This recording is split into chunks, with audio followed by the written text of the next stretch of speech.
Olá, você que se conectou aqui no Vida Moderna, no Conexão Direta. Eu vou bater um papo agora com o Flávio Xandó, diretamente da região da Berrini, aqui em São Paulo, capital. Tudo bem, Xandó? Ô Guido, tudo bom? Bom estar com vocês de novo, com você, com os nossos espectadores. Vamos para mais uma conversa. Vamos lá. Bom, a nossa conversa hoje é o seguinte. Você deve passar, você que eu digo é quem está assistindo a gente, você também, Xandó, eu também, todo mundo que mora em São Paulo deve passar apertado no trânsito aí, ainda mais essa chuva que deu outro dia aí, a coisa complica. E na região da Berrini aí tá tendo a reforma do Kassab, né, que é ciclovia, faixa de ônibus, faixa de pedestre. Kassab do Haddad. O Kassab também tá nessa, porque ele é ministro das cidades. Então vamos incluir o Kassab nessa também. É isso aí. Mas por que eu tô falando isso? Porque você passa horas no trânsito, tendo que dirigir, apertar a embreagem para que não tenha automático, acelerador, freio, olha nos espelhos e tudo mais. A gente vai conversar hoje sobre uma coisa bastante interessante que o mercado está começando a pesquisar agora, principalmente lá na Califórnia, Google e nos Estados Unidos principalmente, que é o carro autônomo, ou seja, você vai sentar no carro, vai poder ficar jogando no iPad, vai poder ficar trabalhando enquanto vai trabalhar. Teoricamente é isso. Mas quem vai contar tudo isso pra gente é o Xandó. Xandó, como é que tá essa coisa de carro autônomo hoje? Então, Guido, sabe que a gente gosta de se aprofundar em alguns temas e eu já tenho algum conhecimento sobre carro autônomo, mas quanto mais eu pesquiso esse assunto, mais apaixonado eu fico. E vou te contar algumas coisas, até te fazer uma pergunta. Não sei se isso aconteceu com você. Você consegue se lembrar qual foi a primeira vez que você realizou, teve contato com a ideia do carro autônomo? Você consegue se lembrar disso? Que a minha lembrança é muito interessante. Você tem a sua lembrança disso ou não? Tenho. Quer dizer, pode ser real? Você está perguntando real ou você está perguntando... Não, você esbarrou com o conceito, seja na literatura, no cinema, num sonho, num pesadelo. Não, olha, a primeira lembrança que vem, quando eu lembro disso, tirando os Jetsons, né? Que foi lá na década de 60. Peraí, foi no Minority Report. Ah, tá. É um filme. O filme de alguns anos atrás, né? Ali realmente você tem o conceito de carro autônomo aplicado a uma realidade virtual, né? No caso dos Jetsons, por exemplo, tinha carro autônomo.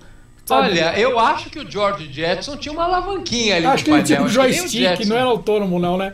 Tinha um joystick. Não, mas é muito... Sabe que eu pensei nisso, né? Será que o Jetsons era? Aí a minha lembrança, tirei umas teias de aranha da frente, assim, eu acho que tinha um joystick, o precursor do joystick ali. Tem razão, não era autônomo não. Bom, vamos deixar assim, pra mim é o filme Minority Report com o Tom Cruise. Então, a minha lembrança, o meu primeiro contato com o conceito do carro autônomo também vem de um filme, mas é um filme mais antigo. Um filme, você lembra um filme com o Schwarzenegger, O Vingador do Futuro? É mesmo, rapaz, tem razão. E tinha um taxizinho, que tinha uma estatuazinha, um boneco de um motorista, mas estava lá só para ficar conversando, ele não dirigia o carro. Figuração. Era figuração. E que realmente o cara ficava lá só fingindo ser um motorista, né? Tinha até o bonezinho e tal. Então, assim, o que me traz a ideia do carro autônomo? Aquele que você disse, que você falou. Você cruza a perna lá no banco de trás, abre o jornal e o carro te leva. Pois é. Né? Então, agora, o quanto perto ou quanto longe a gente está disso? Acho que essa é a nossa conversa aqui vai passar por isso, né? Passa inclusive por internet das coisas, né?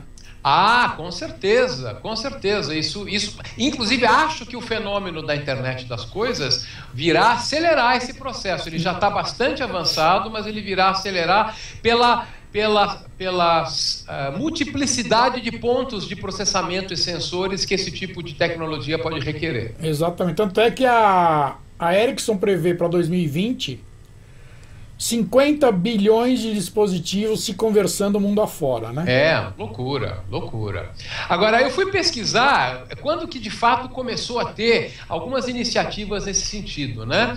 E acredite se quiser, existe um carro da Citroën de 1960, que obviamente não fazia todas as coisas que o carro autônomo deveria fazer, mas já dava passos nessa direção. Tá.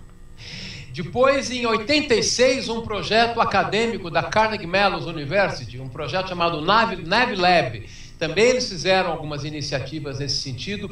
Mas, assim, a coisa que realmente começou a vingar, não sei se você soube, há uns 10 anos, teve na Califórnia, o pessoal fez um experimento com umas estradas autônomas. Sim. Sim. Que você tinha, os carros, eles se comunicavam entre si com a estrada e eles conseguiam manter a diferença, a distância entre eles, razoavelmente constante. Então, naquela estrada, era um trecho curto, era experimental, você conseguia adensar absurdamente o volume de tráfego, porque os carros podiam dirigir muito próximos, que estavam sendo controlados por sensores, né?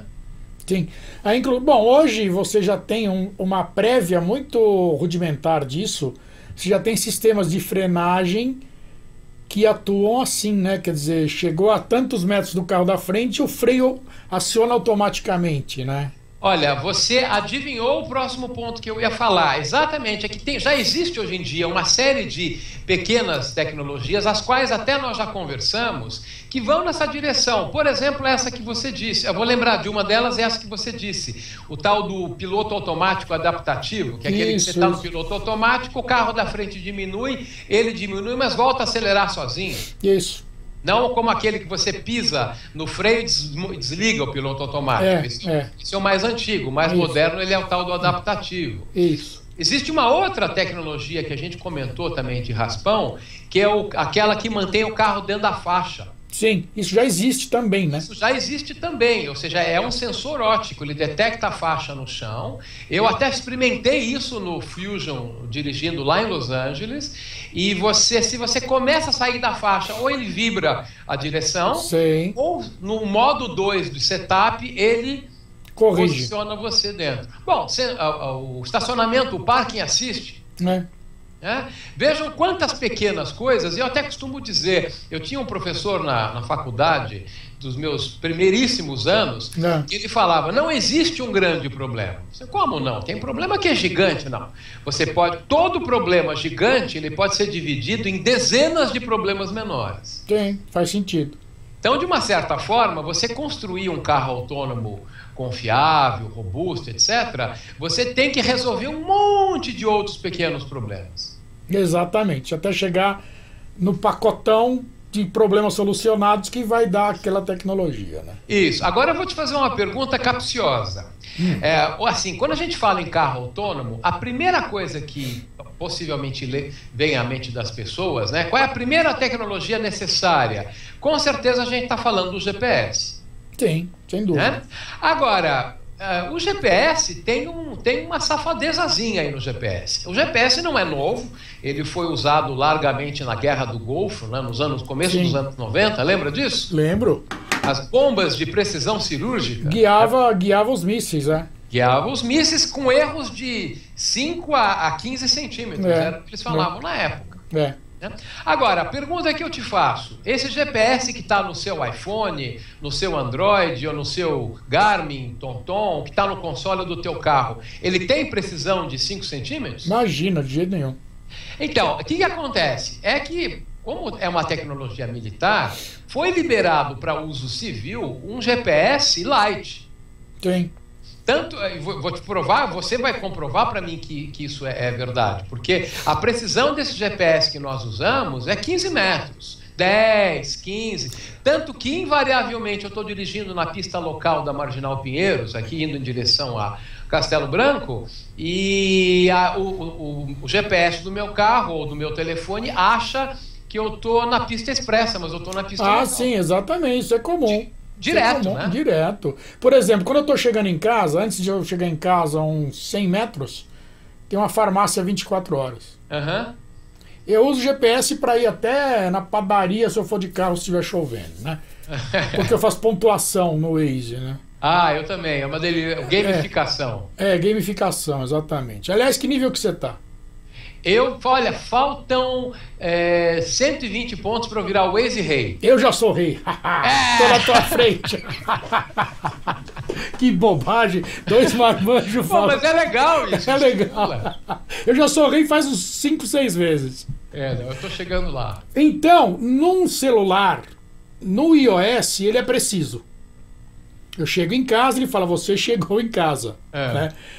Num Android, que eu não vou falar a marca, que eu tenho também, quando eu uso ele de vez em quando, sempre que eu passo em frente dessa farmácia, que é a uns 100 metros de casa, ele fala, você chegou ao seu destino. acho que ele te acha hipocondríaco, Guido.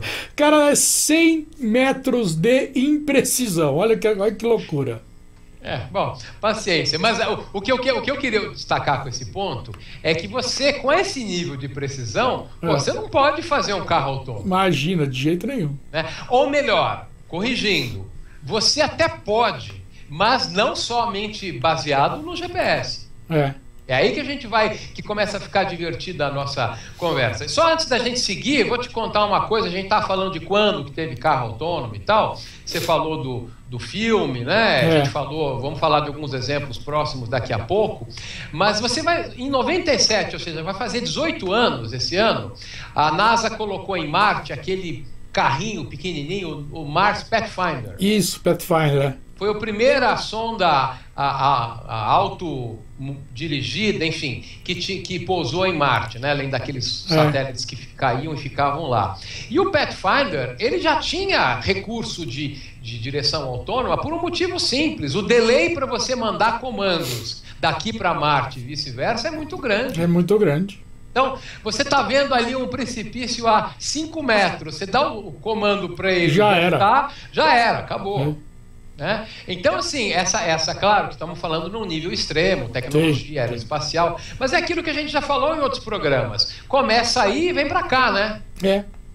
Assim como o Opportunity e o Curiosity, aí já são carros mesmo. O Pathfinder era uma coisinha assim do tamanho de uma caixa de sapato.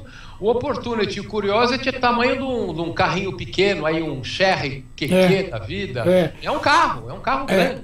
Agora, você acha que seria liberado um GPS com tanta precisão assim? E o preço disso também, né? Será que... Então, eu vou adiantar um pouco a nossa pauta aqui. A Audi fez uma demonstração lá no autódromo de Hockenheim. 2 autódromos, na verdade. Em Hockenheim, ela fez com um Audi A7, não, o RS7, é um esportivaço, né? E ela colocou esse carro andando em Hockenheim a 240 km por hora de forma autônoma. Porém, ela não me pergunta como, ela estava usando o GPS de alta precisão.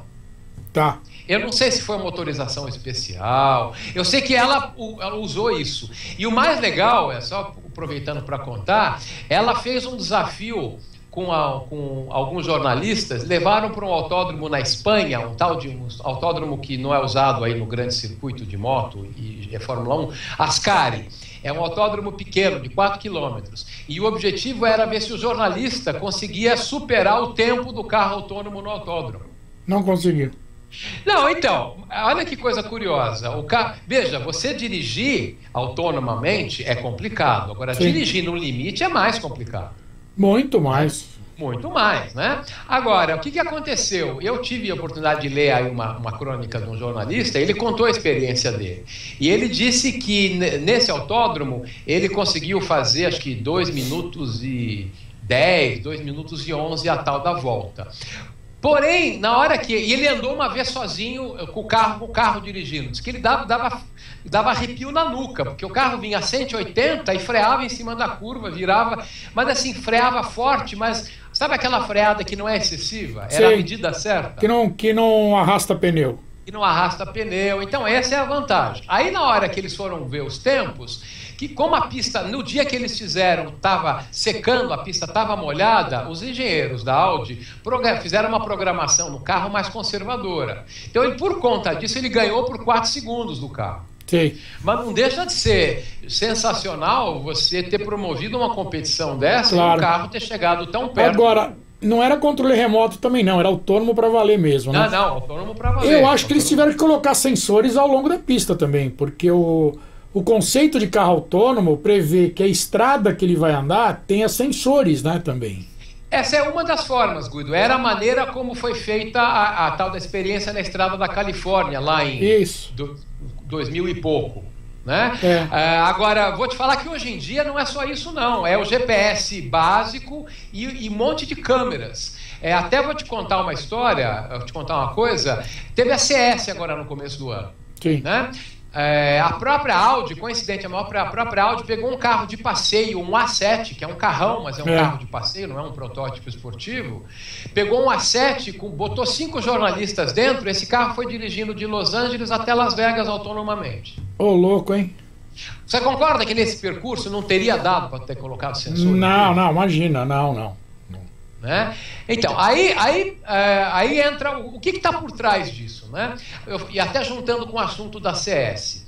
A CS apresentou um monte de... Eu não estive na CS esse ano, infelizmente. CS, só para quem está assistindo, é Consumer Electronic Show, ou seja, é a maior feira de consumo, né, de eletrônicos do mundo hoje. Isso, e havia muitos estandes dedicados à tecnologia automotiva e notadamente carro autônomo.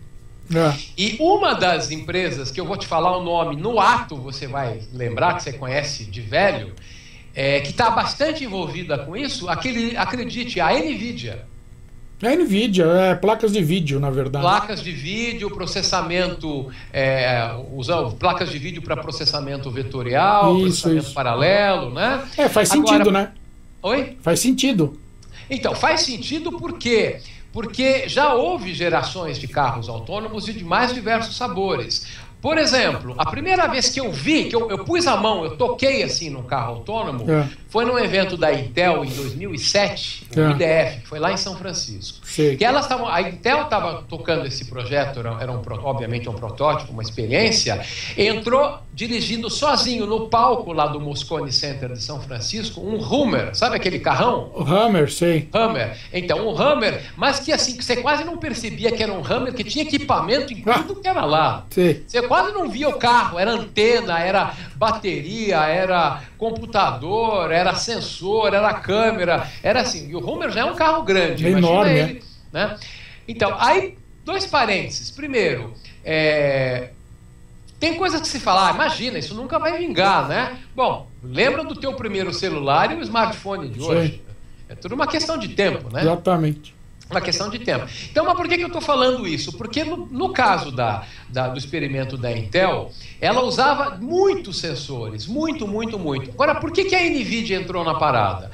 Como um belíssimo fabricante de placas de vídeo e processamento paralelo, ela está ajudando a desenvolver e já tem tecnologia para utilizar apenas câmeras e não sensores. Sim. Ela consegue, com o processamento dela, dar uma visão entre aspas, mas é uma visão 3D, e o carro ter elementos para tomar decisão em cima de visão e não de dezenas de radares em volta do carro. Sim, entendi. Aliás, eu recebi um release, não sei se você recebeu da... Oh, meu Deus. Da... Jaguar. Eu recebi no comecinho do ano. Ou final do ano passado, não lembro. Isso aí já é de linha, tá? Pelo que eu entendi no release. Eles têm nas colunas do carro, colunas dianteiras, colunas laterais e colunas traseiras. Eles dizem que é a visão 360. Quando você olha para a coluna do teu carro, você tem um ponto morto ali, ponto cego. Ponto cego, né? Quando você fica olha... translúcido, né? Fica translúcido. Aí eu vi isso daí. Ele mostra o que tem além da coluna. Na verdade, o que tem na lateral ali é uma tela. A coluna é uma tela com uma câmera pro lado de fora. Ela percebe que você olhou naquela direção e ela liga aquela câmera. Então você vê através da coluna. Você viu isso? Fantástico. Ela virtualiza a sua visão por uma superfície que você seria um obstáculo para você. Eu vou ver se eu acho esse vídeo para eu colocar aqui só para dar uma ilustrada, né? Mas é impressionante, quer dizer, isso aí remete a carro autônomo, quer dizer, o motorista está tendo uma visão que ele não tem hoje. Né? Eu vou dar um outro exemplo para você. Um que é muito manjado, não é novidade para ninguém, que a Google está muito envolvida no projeto do carro autônomo dela, é um Prius adaptado, Sim. que até se comparado ao Hummer da Intel, o nível de equipamento dele é menor do que do Street View. Eu já vi esse carro. Exatamente, O Street View tem um bombão em cima Tem, lá, um negócio, tem uma uma câmera, né? Enorme. enorme. O aparato do Google Carro Autônomo é bem menor do que o do Street View e eles estão muito avançados nessa pesquisa. Mas uma coisa que eu ia te falar, que vai um pouco nessa direção, quando você fala em carro seguro, que marca vem na tua cabeça? Carro seguro. Que é o carro que se destaca em segurança. Você fala em carro seguro, o que você lembra? Dá uma dica, sueco. Volvo. Então, a Volvo é uma fábrica que é muito conhecida ou muito assim, decantada pela segurança dos seus carros. A Volvo já tem em modelos topo de linha medidas de segurança contra a colisão do tipo pedestre e outro carro, você não consegue bater. O carro assume o controle. É mesmo, cara? É verdade. Quer dizer, isso aí é um passo para autônomo, né? Um semi-autônomo, né? Então, é isso que eu estou falando. São coisas que vão indo devagar. Prova que... Vou te fazer uma analogia. Você, quando era garotão aí, tinha os seus 15, 16 anos. Você tem uma idade parecida com a minha, não muito mais. Mas com seus 15, 16 anos, quando você falava em videofone, era coisa de Jetsons, não era? Ah, sim, sem dúvida. Você concorda que a coisa foi indo devagarinho, virou prosaico? Virou bobagem. Nós aqui. Sim, mas assim, a gente era garoto, você falava em videofone, nossa, isso aí nunca vai ter. Você pensava naqueles. Né? E as coisas foram surgindo, foi surgindo rede, foi surgindo internet, telefonia IP, webcam. Quer dizer, foi indo passo a passo. E no carro autônomo, eu acho que está indo na mesma direção. Vai na mesma direção, você tem toda a razão. Tem toda a razão. Porque a Volvo também fala que ela já tem isso já não é futuro, isso é presente. Mas que em 2020 ela terá adoção em massa dessa tecnologia em toda a sua linha. Então, daqui a 5 anos, todo carro da Volvo vai ser a prova de atropelamento ou a prova de batida. Ele não vai deixar você fazer. Vai ter uns caras querendo fazer teste com isso, né? Já estou imaginando. Aliás, por falar nisso, prova de atropelamento, você viu que na Suíça, acho que a gente comentou isso aqui, na Suíça eles estão tendo que colocar um alto-falante fora do carro para simular um ruído de automóvel em carro elétrico, porque estava tendo muito atropelamento. É verdade. Isso porque as pessoas... É uma questão do paradigma que as pessoas têm, né? Você está numa rua, você sabe que a mão é do outro lado. Você não ouviu o barulho, você nem virou a cabeça. É um certo vício que às vezes você tem, né? E estava tendo muito atropelamento. Eu abri esse parênteses só para fazer um contraponto a isso que você falou, né? Quer dizer, não vai atropelar mais ninguém, nem bater em mais ninguém. E na Suíça, em compensação, o carro elétrico teve que botar um alto-falante fora do carro lá na frente. Que seja pequenininho que seja, mas vai ter sim, porque senão... Porque o carro de competição, o Fórmula E, que a gente um dia falou aqui, ele faz barulho, mas porque ele é um carro esportivo, ele leva um limite o motor elétrico, né? Ele trabalha em altíssima rotação, mas no dia a dia, que você anda devagarinho aí, você não ouve, né? Claro. Agora, eu vou te pegar de surpresa, Guido. A gente está longe de terminar, talvez o nosso tempo, se não der tempo... Não, o tempo não vai dar, porque o tempo já está acabando. Eu ia te falar que está acabando. Possivelmente a gente vai ter que retomar esse assunto. Semana que vem a gente retoma. Falar. Mas eu vou te surpreender com uma coisa agora. Você sabia que um fabricante grande, velho, conhecido seu, está contratando profissionais da área automobilística, engenheiros, claro etc. Que sei. A Apple? Claro que sei. Você está sabendo disso? Tô. Tem 200 pessoas trabalhando nisso. Então, agora a pergunta que fica, que não quer calar é: por quê? Porque vai ser tudo integrado, cara. É o que nós estamos conversando aqui. Não, então, entendeu? Você vai ter o iCar vai te levar para onde você quiser autonomamente daqui a uns anos. Você vai falar, você vai estar conectado, você vai estar tudo e vai ser elétrico ainda, né? Porque ele está fazendo isso com a Tesla, né? Então, mas aí começa... Eu já vi muita especulação. Claro que o mais imediato é a gente pensar, a Apple está super imbuída no projeto de tornar o carro mais conectado. Não é só isso, não. Oi? Não é só isso. Então, mas é que eu já vi gente falando em carro com marca Apple. O iCar, já imaginou? Então, iCar. vai ter o iCar. Vai ter o iCar. Ela não tá fazendo isso de brincadeira. Ela não tá fazendo isso para ver o que vai dar. Na minha concepção, o que eu acho é o seguinte: a Apple já tá botando dinheiro lá na Tesla, não oficialmente. Como é que você vai deslocar 200 pessoas para trabalhar numa empresa só para ver se dá certo? Não, e é uma quantidade grande de profissionais renomados, gente que Sim. veio de GM, veio gente de fora. Gente de peso, pago a peso de ouro, cara. A peso de ouro, peso de ouro. Pra gente encerrar o papo, você disse que o tempo acabou, mas eu vou só te contar uma coisa. Ontem eu estava voltando, dirigindo para casa, coincidentemente eu tinha ido buscar meu filho na escola. E aí eu contei para ele que eu ia ter esse papo aqui hoje com você sobre carro autônomo, né? E aí eu dei uma provocada nele e ele começou a me provocar. E começou a pensar umas coisas que são detalhes que, confesso que alguns deles eu não tinha pensado, né? Porque o carro ter o sensor, ter a câmera, ter o GPS, até aí a gente andar num autódromo, que é um ambiente controlado. Sim. Mas na hora que você vai andar numa rua, num tráfego de São Paulo, meu Deus do céu, você tem gente passando na frente, você tem cruzamento com farol, cruzamento sem farol. Eu fui cruzar uma rua aqui para chegar na minha casa, tem que ficar esperando o carro que você pode ir, você pode ir. Pô, não é um problema simples de você resolver. Não. Quer dizer, isso demanda processamento pra caramba, né?